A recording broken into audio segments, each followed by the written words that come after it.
नमस्कार, मी गजानन धंदरे। आपण जे पाहतो हे मायभूमी चॅनल। पाहूया बातमीपत्रांत त्या बातमीचा विस्तार।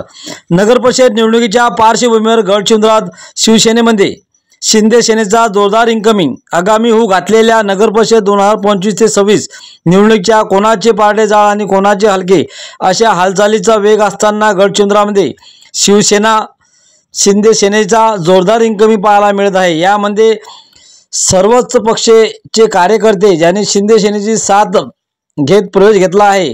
राजुरा विधानसभेचा ठाण्या वाघ म्हणून ओळखल्या जाणाऱ्या धनुभाऊ झांझेड यांनी गेल्या 10 वर्षाचा संन्यास घेतला होता, परंतु आता महाराष्ट्राचे उपमुख्यमंत्री एकनाथ शिंदे यांच्या कर्तृत्वावर नेतृत्वावर विश्वास ठेवून चंद्रपूर जिल्ह्याचे जिल्हाप्रमुख बंडूभाऊ हजारे यावर विश्वास ठेवून शिवबंधन बांधून घेतले आहे। त्यांच्यासोबत सुधाकर ताजने, शांताराम कुरसंगे, अनिल श्रीराम या कोल्हापूरचे तालुका प्रमुख, राकेश राठोड, विकी राठोड, अरविंद गोरे असे अनेक कार्यकर्ते उपस्थित होते। खूप मोठा पक्षप्रवेश होणार असे आवाहन धनुभाऊ झांझेड यांनी या प्रसंगी बोलत होते। मायभूमी न्यूज साठी अनिल गेडाम, कोल्हापूर, चंद्रपूर।